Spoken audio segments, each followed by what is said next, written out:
Bonjour! Avec cette vidéo, vous allez pouvoir remplir la section 4.1, le Système international d'unités, aussi appelé le SI.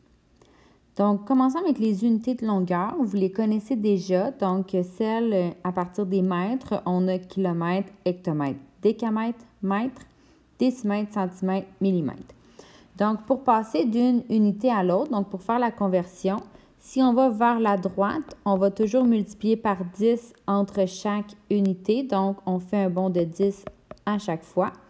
Et si on va à l'inverse, donc si notre conversion est dans le sens contraire, bien, on va diviser par 10 à chaque fois. Alors, je vais aller faire les petits exemples avec vous en utilisant la méthode du tableau et aussi, je vais vous montrer la méthode avec virgule.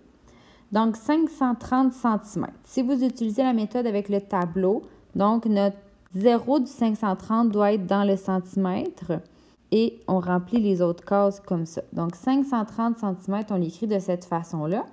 On veut se rendre en hectomètres. Donc là, ce qu'on doit faire, on doit rajouter un 0, une virgule et un autre 0 ici pour aller remplir. Donc, ça nous donne 0,053 hectomètres. Avant d'écrire la réponse, je vais vous montrer avec virgule. Donc, avec virgule, il faut en fait connaître les unités par cœur dans notre tête. Donc, si vous ne les connaissez pas par cœur, je vous suggère de rester avec la méthode du tableau. Donc, en fait, c'est qu'on imagine la virgule dans un nombre entier, elle est à la fin. On va aller en hectomètres. Donc, à chaque fois qu'on va reculer la virgule d'une position, donc par exemple que j'amène ma virgule ici, on est en décimètres. Donc, au début, centimètres, ici, décimètres, mètres, décamètres, hectomètres. Donc, ici, on aurait notre virgule et les petites bulles libres, on doit rajouter des zéros. Donc, 0,053. OK, je vais le refaire en bas avec la virgule, puis on va aller le terminer aussi dans le tableau. Donc, ça va être à vous de décider qu'est-ce qui vous convient le mieux. Donc, 45 décamètres, on veut se rendre jusqu'en centimètres. Donc là, on va rajouter des zéros jusqu'à temps qu'on se rende en centimètres. Mais encore là, on peut imaginer la virgule qui est ici.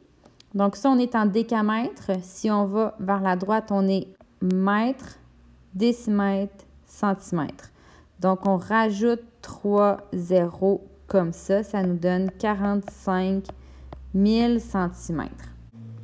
Donc, ça, c'est la méthode avec virgule. Si on revient dans notre tableau, donc 45 décamètres, on l'écrirait ici et on remplit jusqu'à temps qu'on se rende au centimètre. Donc, ça donne 45 000 centimètres. Donc, je vais vous laisser faire les exercices ici. Donc, vous pouvez utiliser la méthode de votre choix, soit le tableau, méthode avec virgule ou même à la calculatrice en utilisant les bonds de x10 ou divisé par 10 à chaque fois. C'est libre à vous. Pour les unités d'air, donc là, au lieu de multiplier par 10, on fait des bonds de 100 à chaque fois. Donc, et on divise évidemment si on va dans l'autre sens. Donc, vous voyez, le tableau, il est séparé vraiment différemment parce que chaque bond de 100 va en fait rajouter 2 zéros ou faire déplacer la virgule de 2 bonds. Parce qu'on est en unité d'air, donc c'est au carré, c'est pour ça qu'on double comme ça. Alors, premier exemple, 635 mm². Donc, si on utilise le tableau, le 5 doit être à la toute fin de la case mm² et on remplit de cette façon-là. Donc, 635 mm². On veut aller en décamètres². Donc là, on doit aller mettre le premier zéro comme ça, donc à droite dans ma case du décamètre² et on remplit tout le reste de zéro comme ça. Donc là, on en a vraiment beaucoup. Donc, on va juste aller le retranscrire. Alors, 635 mm², ça nous donne 0,123450635. Vous pouvez encore faire la méthode avec la virgule, mais là, vous devez faire des bonds de 2 à chaque fois. Alors, ici, on est en millimètres. Si on recule de 2 cases, ici, notre virgule, si on la plaçait après le 6, on aurait des centimètres². Encore 2 bonds décimètres², 2 bonds mètres² et 2 autres bonds décamètres². Donc, si vous voyez, là, si je remplis, j'ai mon 0,00000 6, 3, 5. Donc, ça revient à la même chose. OK? Toutes les petites bulles, je les remplis avec des zéros. Deuxième exemple.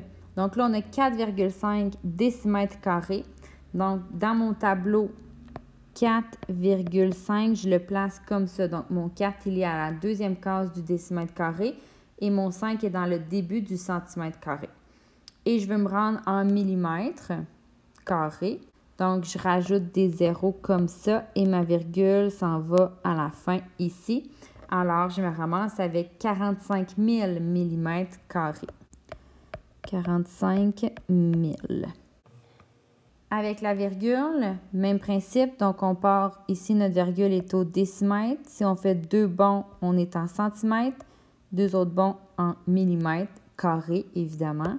Et si je remplis avec des zéros, vous voyez, ça me donne encore 3 zéros à ajouter. Donc, ça, c'est les deux méthodes.